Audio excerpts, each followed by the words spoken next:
guys see my screen yet? Okay, awesome. All right.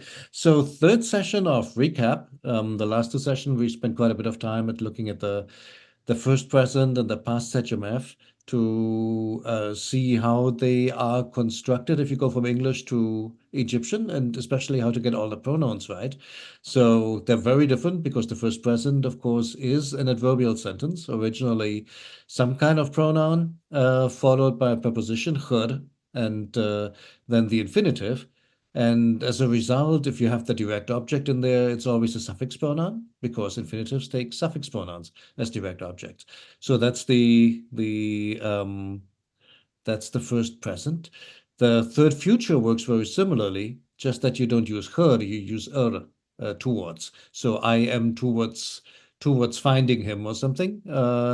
Again, an infinitive. Again, you need a suffix pronoun as the object, as the direct object.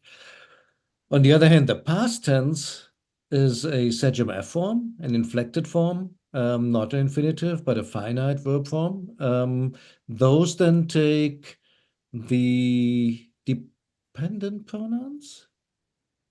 Yes, they take the dependent pronouns as direct object if the object is pronominal. So those two are constructed very differently because they have very different background each, historically speaking. So yeah, I thought today we could expand that to the other tenses, and the same thing is going to apply. If you want to get it right, you have to focus on whether that tense is formed with an infinitive or whether it's a finite verb form. And I was just thinking, let's each do one and circle around there a little bit and see where we get stuck or whether there may be any issues. Let's start with a simple one. I find him. How would I say that? Are we doing these both in Middle and Late Egyptian, or we're just going straight to straight late? Let's go straight to late, I would say, Okay. unless we need middle for discussion or for help, but otherwise it gets too confusing. Okay. All right. So this will be Thui, and I guess hair with the parentheses, maybe. Yeah. Fine. Gim F. That's right. Oops, Gem F. Or you will find another variant probably more frequently. What kind of an infinitive is gem? What kind of verb? It's a weak verb. Mm-hmm. So third week. I was going to say Gim Su at first, but that would be right. That's right? not it. You're right. It's more like, what's the infinitive of gemi when you put your Middle Egyptian hat on? Gemet. That's right. Gemet. So infinitive is gemet. Gets an extra T, and therefore it is gemtuf normally. So tui har gemtuf, because the T is still pronounced. I think I've seen gemf before, so it's not wrong, but I think normally they would pronounce the T there and write it as well. Okay, perfect. Good job. Let's take that to the past. How would you say I found him?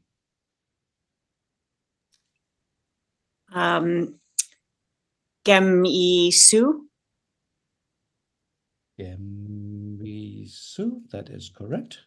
Gemisu, as simple as that. Perfect. Why? Because the Sejm F form, Sejm F form, not NF, Sejm F form. So the noun, sorry, not the noun, the subject comes right after the verb, and then the object is a pronominal object. Yeah, we use those whatchamacallem, dependent pronouns for that. All right, let's make it a bit more interesting.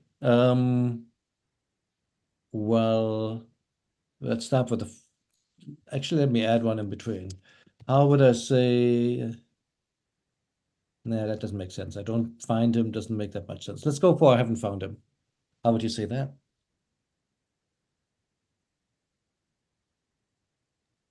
I'm guessing it's boo is used here. So boo gemisu. Maybe not. Let's see. Let me think about that. How would you say it in Coptic? You'd use a met, I think. So it would be It's like Meti Gem, I think. Or I don't remember. Spell that for me. Is that an M at the beginning or an N? It'd be M, M, right? I think. Yeah, I think it's like MNT or I think you're thinking about the right one, but you have the form slightly wrong. It's actually yeah, I MPEF. think it's right. Oh yeah, empath, right. Okay. MPEF gene. Ayo, how do you give that? Oh, but it would be uh it'd be Like MPA that. MP moth, would. yeah. Oh, you're right. Sorry. MP, I believe, MPA. right? MP. Oh yeah. And Oh, I I'm think yeah. I and think it'd be MPI Chine, but I'm not sure. we can check that real quick. Yeah, sorry. I know why you think that, but I believe Maybe it's I'm a thinking of like the off Sotem and the yeah. Let's check it. Um, sorry mhm. guys. Don't worry about it. Coptic conjugator. Yes, that does exist. I thought. Here we go. In Wiktionary. Unfortunately, they only have Bohairic, if I'm not mistaken. But let's see. Here we go. MP Sotem. At least in Bohairic, MP Sotem. Okay. it's a The what first person just has the I. I think so. Cool. And you're probably thinking about like in how many others, like for example, when you want to say my, it's pa. So it's logical to think there's going to be another R, but I don't think in this form. I'm not sure if you can say impeak Shinef. I'm not completely clear if you can still do that in Coptic or if it has to be MP Xine Imorph. Xine, of course, is our Gemi, the infinitive. And then I'm not completely sure how you get the direct object on there because MP Xinef sounds kind of weird to me. Would have to look it up. In late Egyptian, however, you can still do that because the verb is an infinitive. So let's do it in late Egyptian. I haven't found him. The predecessor of the Bupu form. So the MP is related to B. So those are both made with the lips, right? So kind of like in modern Greek, the B sound is mupai. So it's Yeah, I sort of gave it away. It's oh Bupu. oh, it's Bupu. boo poo. Okay. So poo is still there. Bupui. Boo Yeah, pooey Bupui. Bupui Kim. GemF or GemTef. It should be Jim Tuff. GemTooth. Okay. So I Cool. haven't found him as this. So that's really the MP, Kshine, and you can still definitely in late Egyptian put the object directly there.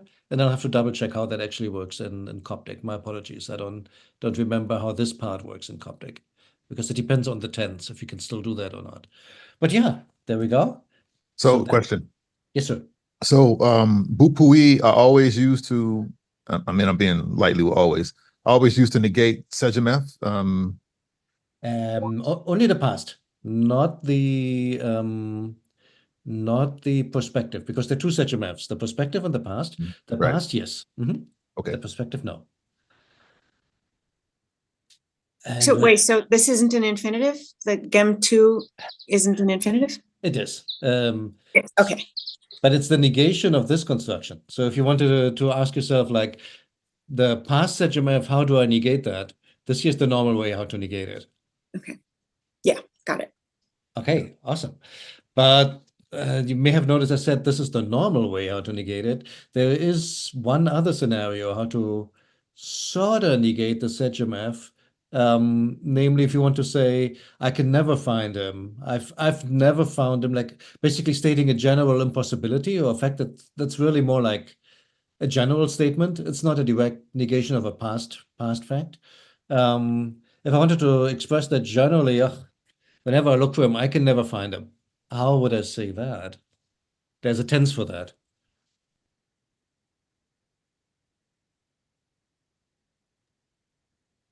The It's not, qualitative, right? Nope.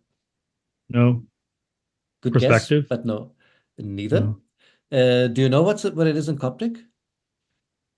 When something is generally true, what do you normally call these? It's like I want to say it's like the second tense, but not. I'm Not not the remember. air? That's right. Aaron's got Aorist. it. Oh, yeah. It's the aorist. Okay. And the aorist is quite common in Coptic, not so much in Late Egyptian. But the negative aorist is. Do you remember how that one's formed? Nope. Okay. No problem. The way I always remember it is via Coptic, because in Coptic it would be mif. So it must be something that starts with a boo. So I can never find him would boo iri Gemtov. So again, it's formed with the infinitive. That's why this infinitive construction is so important. They're really shifting from finite verb forms to all sorts of prefixes that take the person, and then you use the infinitive with suffix pronouns. That's really the way it works in late Egyptian. It's a complete remaking of the paradigm from earlier Egyptian. I find that fascinating, and so that in Coptic then becomes Mef Sheen, and then I'm not completely sure how you get the F in there. If it's Mefchine Imov or if it's Mefchintef, I'm not sure. I should really look this up. Apologies. I'll do it for next time. All right. But so these are the things that we have so far. We had one more, namely future tense. If I want to say something's definitely gonna happen. There's a tense for that too. Third tense? Is it third tense? Third future. Third future? Sorry. Remember how that one works? UE. UER. Gem. Is that fine? Yeah, gem. Gem. I keep wanting to say su, but gem. Wait, is it in definitive? Oh no, it's a Sejamef form, so it should be Are you sure? Gemef, right? Is there such a verb or is it infinitive? You have a preposition before it. So it has to be nominal. Okay, good. So it'd be gem or like gemet, toof. That's right. It's the same as all the others. So Mhm. it's absolutely fascinating. You basically the majority of the tenses, quote unquote, that we've looked at so far, they are all using the infinitive. The Sejamef is common, but only, like I said, in two use cases. Everything else uses the infinitive. So it's really good to get those infinitives down. In Middle Egyptian, this form they use the Sejamef form. Oh, like what? So for example, if you want to say I shall find him Middle Egyptian, it would be UER gem F. Or Gimsu. Gimsu? Is that right? Interesting. They use the Sejamef form. Oh, I you thought it know was what? R plus infinitive still in. It's an infinitive. But I think you're right. It can use the object pronoun, I think. Oh, But and it's they- not a Sejamef. so it's not a Sejamef form. It's no, you're right, because it's a preposition before it. I'm sorry. Right. Yeah. But I think they use Su or F or something, if I remember right. Well, Def. Well, I guess instead they just use F. I'm trying to remember if you can sometimes use the dependent pronoun after an infinitive in Middle Egyptian. I think you can, but I'm not positive. When it's the But object of the verb, I know you can use, of course, right. dependent pronouns, but yeah, you're right. Before infinitives, though, yeah, it's the suffix pronoun. Yeah. So Normally it should be suffix, but there's something at the back of my head that says in rare cases you can or something. Would have to pull Alan out again, but I know that if you use the suffix pronoun, you're definitely correct. That's definitely idiomatic. I'm not so sure on if you can sometimes use the dependent. I thought I had seen one or two sentences like that, but I could be wrong. Maybe I'm mixing it up with something else, like with the imperative. I'm not sure. If anybody knows, please chime in. Isn't there a form where there's ta in future, or is that a different future tense in Coptic? Ta in future. So Coptic has three futures in total. That's why this one is the third one. The name only makes Right. sense in Coptic. So in Coptic, Okay. you have hang on, you have the na form, which is T. Nope. No, that's what I was thinking of. T na chine. And here's another thing: is it chine or is it Jimmy in Jimmy? I It think depends on the dialect. So Jimmy is Bohairic, I think, and Chine is Sahidic. Is yeah, that right? that sounds right. To find it's genie. Got it. And then the third one would be Or Aikshine. Jim. Yeah. Aikshine. Yeah. And then what's It the might be second? Jimmy actually in Bohiric. I'll check. I think Bohemic is Jimmy. Yeah. That's right. With an M, not an N. Yeah. Right. Yeah, it has Yeah. like this. Yeah. And then the second one. So second tenses are always there to stress the adverbial. Like it will be in Thebes that I find him, not in Heliopolis. So you're using the second tense to stress that it's not about you finding him, it's not about you finding him, it's about where you find him, how you find him, when you'll find That's like him. the clef sentence thing where it's like it is Exactly. upon doing this that it will happen or whatever. Right. So second future. About on one page. Is But the habitual general aspect, is that another word for aorist, or is that it's habitual different? is no, it's the same thing. That's okay. So that's giving me ne shaf sotem for he used to listen, or but that might be Simply shaft, right? No me, just shaft sotem. That would be the habitual. This one shaf here. sotem. Okay, so that's the aorist habitual. Okay. There you go. Exactly. Here we go. Future. First future is Efna Sotem or Tina Sotem, if you want to say I will hear. And the second tense just simply slaps an A in front of it. I think it would be Eina Sotem, Ekna Sotem, Efna Sotem, etc. That's the second tense. That I will hear will be in blah blah blah circumstances, essentially. So that would be that. Okay. Cool. So Cool. back to Late Egyptian. This form, actually, the na form does exist. It's basically a verb, I think going to, which is not that super common, but you can already form this first future in Late Egyptian. It's just not so common that you would say it's like part of the paradigm. The third future you see everywhere using the Sechem F as a future tense is also possible. It's just not so definitive as the third future. But we're going to get there in the next Neveu lesson, basically. That's going to be the 22nd chapter on how to use the other Sechem-F, the prospective or subjunctive for Sechem-F. So that one often has the sense of futurity. For example, Irai would be I will do it. Um, I will do it in the sense of I will do it, I shall do it, I want to do it, versus Yui iri I will definitely do. Yeah, that one has there's less uncertainty about it, if that makes sense. All right. Geez, we're covering a lot of ground. That's cool. So Quick question about this one. It's UE, not 2E in this case? UE, UE. not You 2E? which one? Oh, for This one, the oh, you're right. I think it should be TUI. is it? Okay. Oh, wait. No, wait. It's UE. It's UE, It's UE. Okay. isn't it? Jeez. I don't know. That's why I'm asking. I just feel like we don't Yes. see that so much in late I think third Egyptian. future. I think think third it's future is always With you, third isn't future it? is E. Huey. Thank you. Yeah. No, you're right. You're right. That's a I great That's question. the problem with studying Middle Egyptian and Late Egyptian at the same time is you start to question all these things.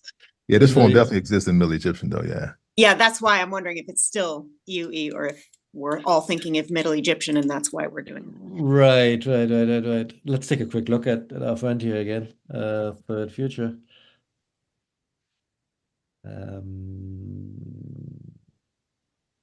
76. That's what these recap sessions are also helpful for me. It makes you, it's a big brain jogger, right? Like, do I know this or don't I know this? It is. Okay. It is Yui. Okay. Interesting. Okay. Thank you. Okay, great question. Is necessarily attached to the morpheme U. And that's exactly what it becomes later in Coptic. It's a actually. You have to spell the E out, the E becoming the R, being the R. So UF Eresegem would be A F A Sotem. So the R is still there. Interestingly enough, In Demotic, like half the time the R is not written, but the Coptic shows very clearly it was still being pronounced. So that's kind of an interesting little tidbit there that it works that way. Okay, cool. Let's do something a bit more complicated. They found that he did it. So it's a sentence in a sentence. How would we do that? Let me see. Would it be Iwi Iri? Iwi Iri Gem? Let's start with the they found and then build the rest into it. Okay. So it's past tense, it's completed action they found. So I mean, my first thing is to say Iwi Gem, but And you isn't, could. isn't there a auxiliary? I'm thinking So, Iri. I'm thinking Iri goes there, but okay. I thought it was Iu Iri Gem, but not for. So there's two options here. The first one would be like a straight past tense. So let's do that one first, and I'll talk about this one in a moment. okay. So So straight that would past. be Mhm. so it'd be Neti, or could we Uh, use Neti? no, not for this because it's not rich, That but how do you say forgive me. Let's stay with the they found first. How would you say they found in late Egyptian? Forget about the rest. They found him. Oh, so it'd be you had Gem Def. True, true, true. I mean, this is certainly correct. You'll find that a lot because they use the you plus suffix pronoun plus first present a lot for historical narration. And then they went, and then they found, and then he said, and everything is like, you have heard, you have heard something, you have something, you have heard something. So you find that form a lot. And actually, the sentence that I used to make this example actually has you heard gem in there. So it's certainly correct. I'm thinking you could probably also say um, basically Gemu or something like that, like the SEGMF. Yes. So in the sentence that I was using as a model, however, because I look all of these up just to make sure I'm not telling you rubbish, they actually use the U plus infinitive. So let's continue with that. But I think you probably could also use the past SEGMF. But okay, let's go with that construction, which is essentially a historical first present, which they love to use for narration. That's how you're going to find, like, I would say probably more than half. If I take the negation out, probably more than 70-80% of the past tense sentences have that construction instead of the past HMF. It's just the way how the narrative past tense works. But so that being said, now we want to make it into that he did it. So we need a connector. Mhm. It's not NT. What would it be in Coptic? Do you know? It would be like u see, be like uchimi, be uchini and toff, I think. Why ooh? What's ooh? It's like plus. I mean, I find would be I Gimi, right? You're But the making plus the oo for third plural get combined, I think somehow. So it goes from oo to like ow. Maybe it's ow actually. I feel like they get elided together because they're two vowels. Because the um, perfect tense is right. It's has the for the ear becomes and then you have the pronoun, and then you have the stem or the root. So so you're basically saying auxine, which would ow, miss. yeah, ow chim, or in Bahira it could be ow chimi. That's right. But yeah, Which would mean they found, basically. yeah, That's what that is. yeah, because it's Mm, a contraction of u chimi or chini. and how do you express the Chimi or that? chini. That something happens, like, oh, I say that, or I think Oh, that. that'd be like edge, I think. That's right. So, do Or you j. know what the predecessor of that was in late Egyptian of the J? I'm not sure. I'm guessing it was something to do with like he said, That's right. Jed, but I'm not sure. Like or Jed. Abjad. Okay. It's spot on. So that is abjad. Oops, bad color choice. Nobody can see anything. So is Erje a converter? I was thinking along the lines of converters Yeah. that Neville talks about. So It's not really a converter, but it's sort of like a conjunction. Is that a conjunction in English? I think that he's going to saying come.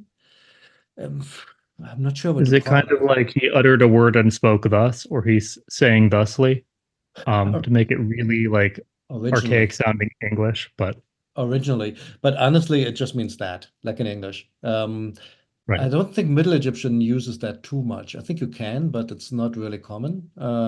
Late Egyptian is quite comfortable with that. And then in Coptic, it becomes the ubiquitous j. That's all over the place, but I mean, it's everywhere. But it's basically that. That's something. Um, so you with heard respect game. to saying. Go again. Sorry. No, I was thinking out loud. Was it Erje with respect to saying or Yes. To say. Yeah.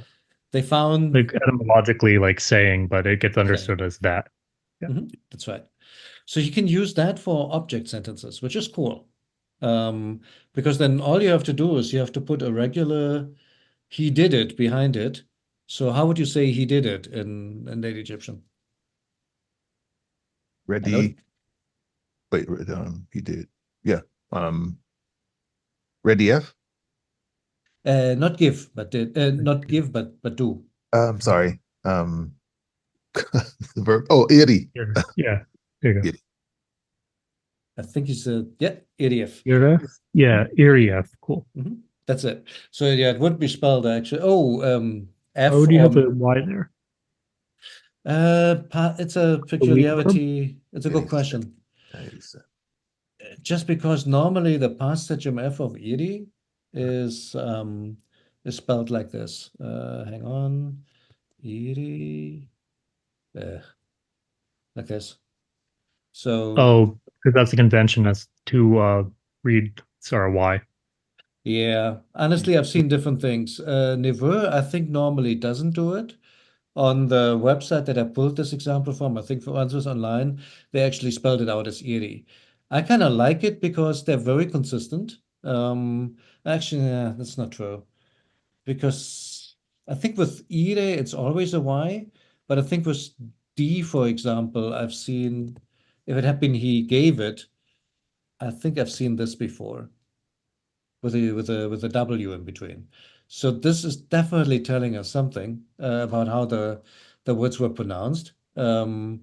But yeah, how you want to transcribe that is a little bit up in the air. I Good to can know. Might be like a hypercorrection, maybe. Like they're adding a semi-vowel in there, maybe.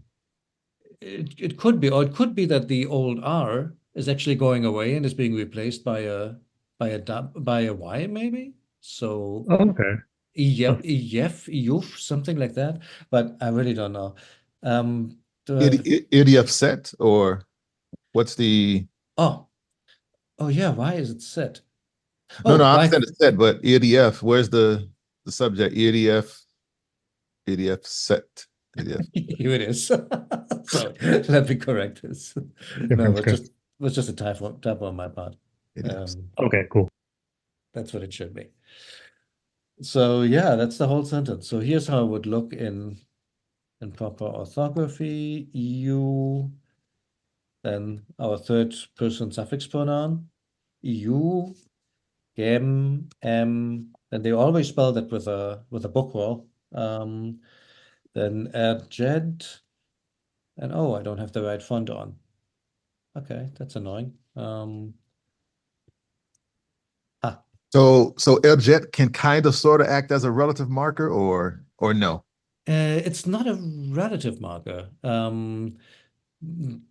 Because yeah, English is not that clear there. In English, this here makes an object sentence.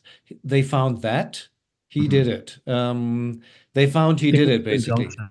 Okay, I'm sorry. They found okay. Yeah, yeah. If you replace relative marker by conjunction, I think that would be correct. Yes. Okay. They found that. I Right. think a comparable example, it's not quite the same, but in Greek, like sorry to bring up Greek a lot, but like they have this thing where they'll say like a lot of times in Plato's dialogues they'll have like he said thus, but then after a while they'll just say the word host for thus, Mhm. or haughty like that. So you'll eventually get like you could translate it as he said he was all like that, and he was all like that, and that's sort of a colloquial English example that oddly transcribed sort of the same way. So, Mhm. although this is like saying that, but if you understand it as just not just saying that, but as that, kind of gets simplified, and you lose the fact that originally it meant saying. Sort of like when you say like, you're just saying that. But yeah, and you're removing a lot of the original phrase from it. But people know what you mean most of the time. Right. It also happens in the Romance languages, like you use que in the sense of that. Yo pienso que, I'm thinking that, and originally that's a quad in right in Oh, it's like Latin. what or that in It's a Latin. what. It's a what. I think what, and then blah blah blah. So And in medieval Latin, quote gets used. Sorry, quote gets used as a conjunction as exactly, well, essentially to mean introduce direct because they lose the accusative infinitive construction. They replace it with with clauses that begin with quote. exactly. So I think it's just a universal human thing. The Egyptians do it. The Germanic speakers did it. The Romance speakers did it. I think it's just uh, the way our brain works. Okay, Got it. cool. Sorry, let's get back to Egyptian. Sorry, guys. No worries, that's fine. All right. Any questions so far? So it's Is this helpful or confusing? no, it's good. All right, Good. cool. Um, there's one verb form we have not talked about yet. He was found. What do you think that could be?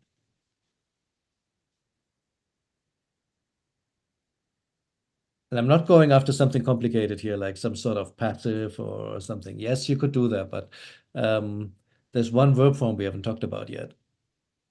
Is it a general? Or no, we Hmm. already did that. So This could is it be past tense, qualitative, past. like just adjective Yes, yes, qualitative. Now, another word for qualitative or in late stative? Egypt. Yes, sir, that's it. So then how do you make that into a sentence? He was found with a stative. Subject, stative.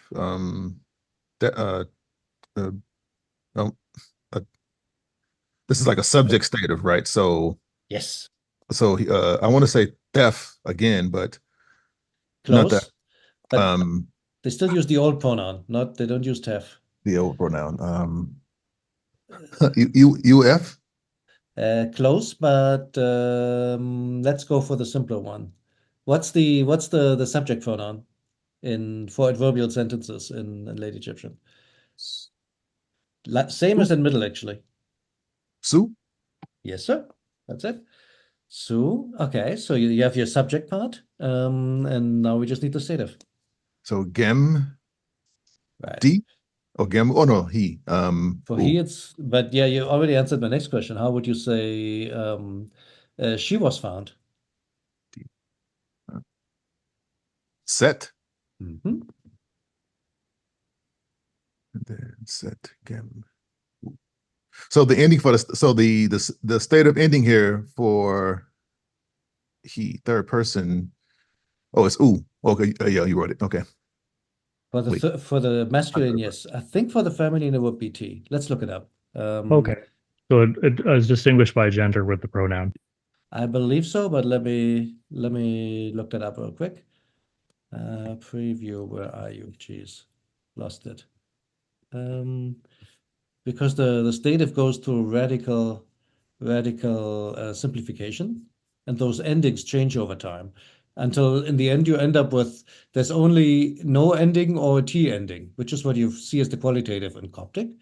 Some verbs use just a different vowel pattern, and some verbs use a T ending. And which verb does what also varies between dialects. Sometimes you have the T stative or qualitative in Bohairic, and the one without ending, just a different vowel pattern in Sahidic or vice versa. Ugh, that didn't help. Stative, where are you? Is it called stative or pseudo? I think he calls it pseudo participle. Pseudo participle?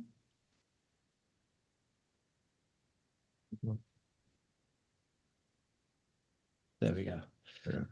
So for the third feminine, yeah. Oh, interesting. So he says for the masculine, it's a Y. It's not a U anymore. So I better correct myself. For weak verbs, it can be a Y or nothing at all. So this should actually have said, yeah, me. And let's go back.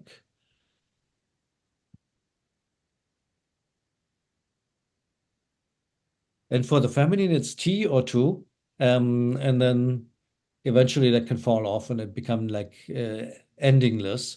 And sometimes you have confusion that the two shows up in the third person just because they start to generalize those two forms, like the zero ending or the two ending. Those become like the stative markers and everything else goes away.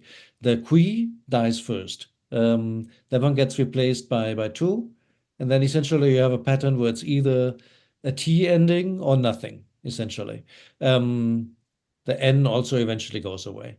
These are just the suffixes, right? The prefixes would be have a different introduction. They'd have like a two. Trying to remember what you had. Right. I mean, In Coptic, it's like a plus subject pronoun, but I think it's more complicated here. yeah, it's a bit more complicated. We had that a couple of sessions back where I showed how the different pronouns correspond to each other. I think that video, I should be releasing that soon. So if you want to take a look at that, Oh, right. It uses the dependent pronoun in Middle Egyptian as That's a right. subject pronoun, right? Okay. That's right. But normally they're used as objects, but not with the stative for some reason.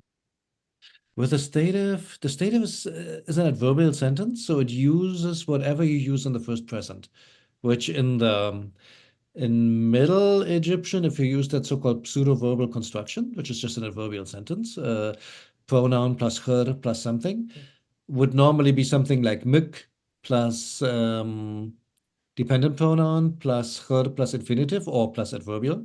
Or it could be you plus subject pronoun plus adverbial.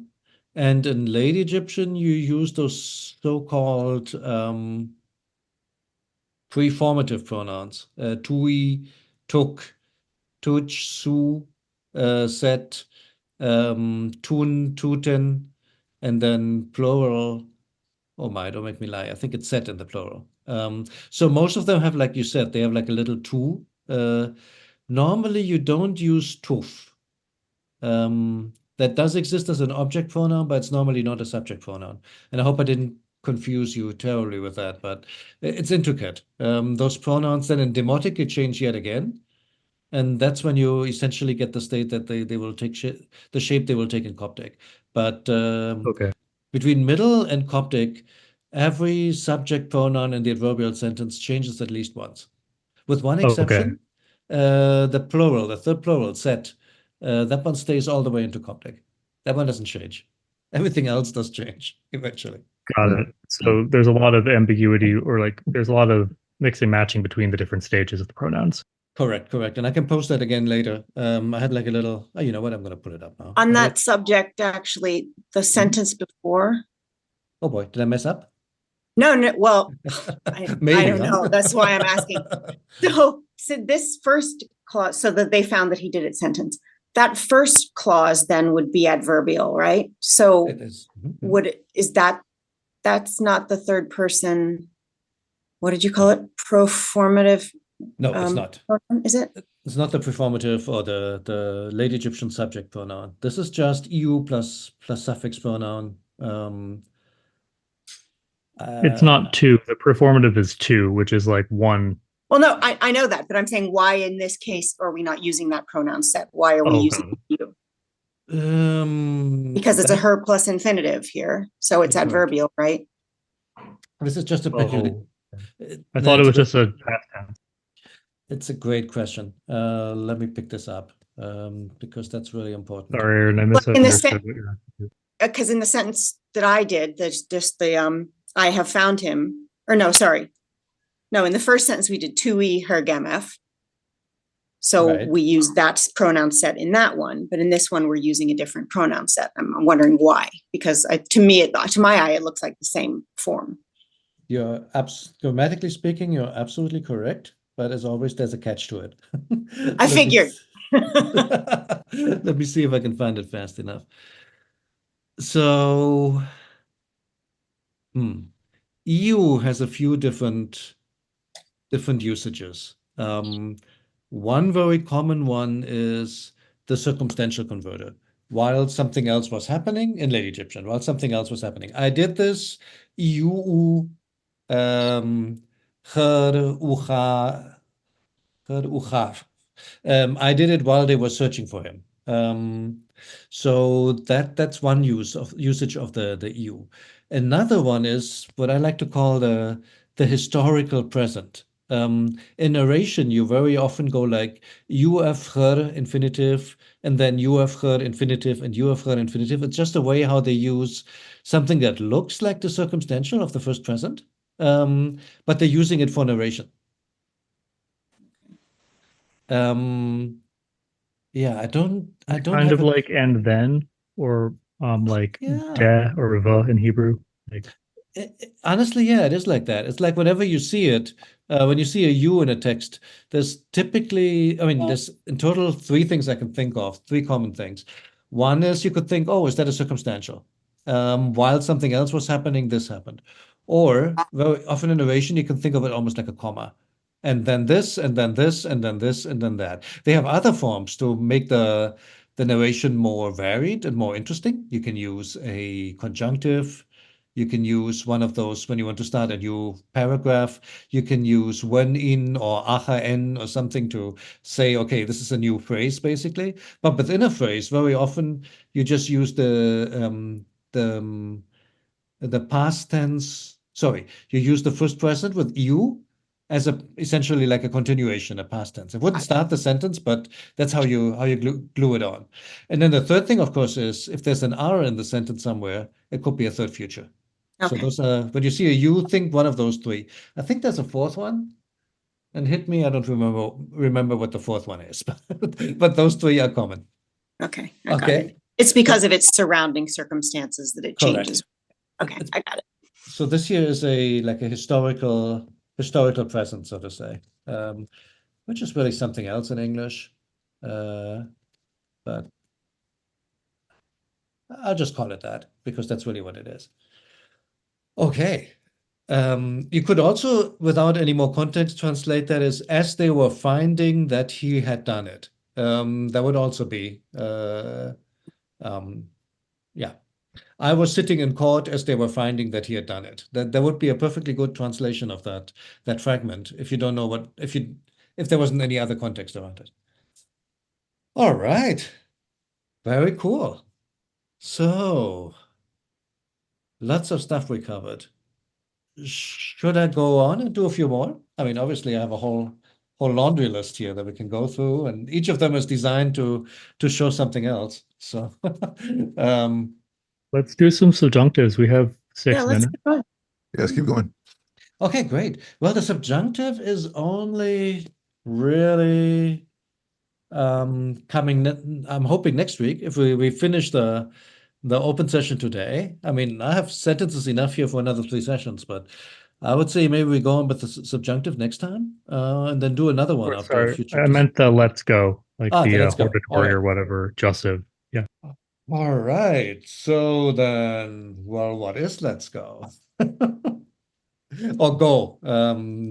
Like go to receive them. Maybe. That's an imperative, but in terms of what it is in Egyptian, I'm guessing it has a lot of the pronouns fall off of it, and it's a very simple form, but I'm not sure.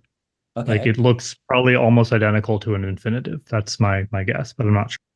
For the vast number of verbs, it is. For the vast number of verbs, it just looks like the infinitive, or it looks like the stem actually, because it doesn't take a T for the weak verbs. It's just a stem basically. So here would be sejim, and in Coptic sotem, it's basically just the stem.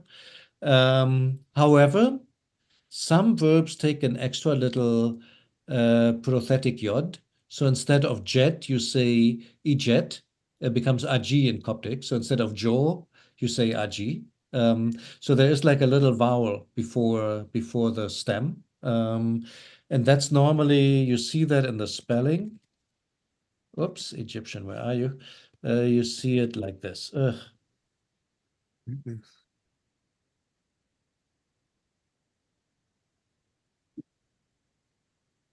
Hey, what is wrong with you? Here we go. So that's how they would normally look. Oh, before the Oops, stem. before the stem. So Then sorry. shem, ishem.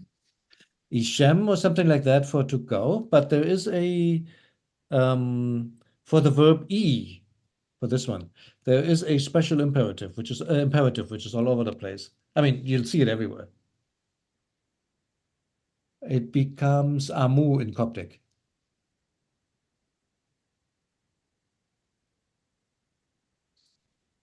Is it me? That's right. You It's me? me. It's me indeed. Huh. Like this, or maybe me. I'm not quite sure what to do with Cool. But that would be go, not let's go, right? um that's a good point. There is Let's go is not imperative. Yeah, that's Right. like Not a imperative, right? more of adjussive or something. Me. I'll change my sentence to go. There we go. Because I wanted to talk Now about imperative. Let's just say that. You're right. For gem, could we do an example of a weak verb and a strong verb there? So for you said segem would just be segem, but gamer Gem. would be I th- gemi or gamet. I think it's just gem. I think Gem, it's, yeah. it's just Gem. gem. Okay. So I think if you wanted to say find him, it would be gemsu. So it depends on the verb that you're using. It's not necessarily if it's weak. There's not like a rule to it. No. It's some very common verbs that show the irregular imperative with the extra yod. It's ejed. Let's see who else. I think Iri, to do, maybe? it should be because it's ari in Coptic, which is like the same structure. I think it could indeed be iri, but I'm not completely sure. Hang on, let me check real quick. Oh wait, maybe we The have other it. one is give. We should check. Gem is definitely not one of them. But let's look it up. Our friend here should have it.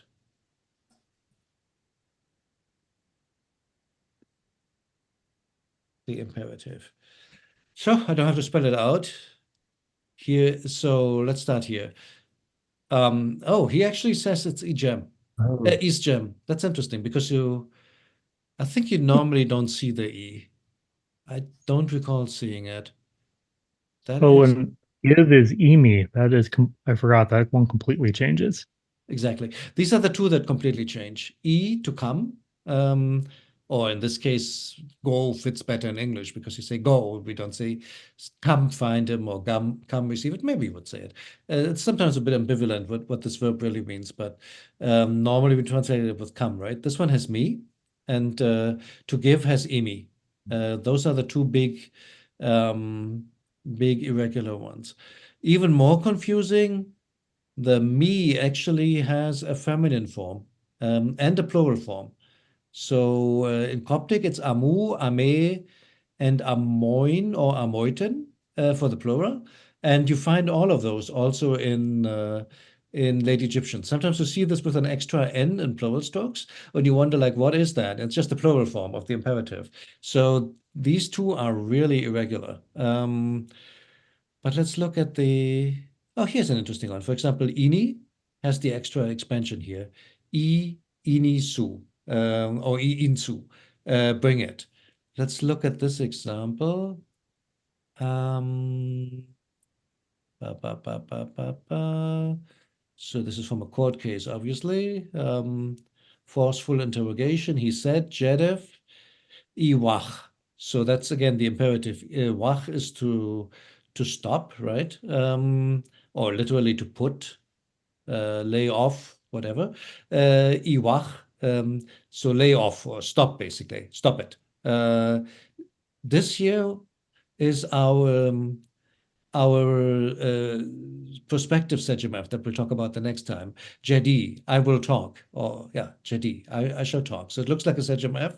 So you see how many tenses here, basically. It's interesting. So basically, Jedef is a past tense Sejimef.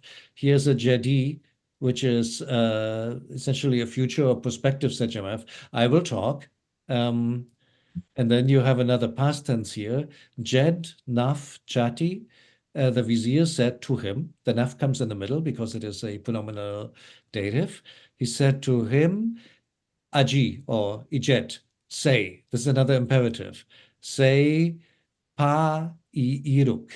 This here is a relative. Say that which you did. Cool, huh? So there's so many different tenses in here. Yeah. Yeah, that's a really good example. It's nice, huh? And this one here, actually, let's look at this one too. That's actually the sentence I used, the one that we just looked at. So here we have, let's see, here's a hub. Habni, when you just look at that, you would say, oh, that probably means it's a, when you put your Middle Egyptian head on, you would say, I have sent, right? Like a Sejumen F. But hey, that would be unusual. It happens sometimes in Late Egyptian, but normally you would use a past Sejumen F. So then this must be a dative. Send to me. Okay. Pachem Netcher. Pachem Netcher in Hathor. So basically the priest of Hathor. So this is really a past Sejemef. This is really Chab, Pachemnecher Hathor. So the priest of Hathor has sent. But you want to say to me, ni. So that's a pronominal dative that has to go in between the verb and the subject. That's why, because it's a nominal subject and a pronominal dative. So that's why it's constructed the way it is. Habni Pachemnecher Hathor erjet, to say. In other words, in Coptic it would be J. This is what he has written to me. He has written to me that. That's our erjet from a moment ago. Imi, no, it's not Imi, me, come, shepset, to receive them. Come and get it, basically, whatever it is. Probably funding or who knows. So yeah, and this here is an infinitive because it's after er. So to receive, and then it takes, you would expect a suffix pronoun. It's probably a suffix pronoun. It's just being spelled like a dependent pronoun, because at this point in time they're all pronounced say anyway. So who cares? But if it were to receive him, it should really be shesepsu. No, shesepef. Damn it, messed it up again. So it should be a shesepef, not a shesepsu. Every single time. Okay. But yeah, so that's our imperative here. I gotta head out, but thank you guys for a great session. See you guys next week.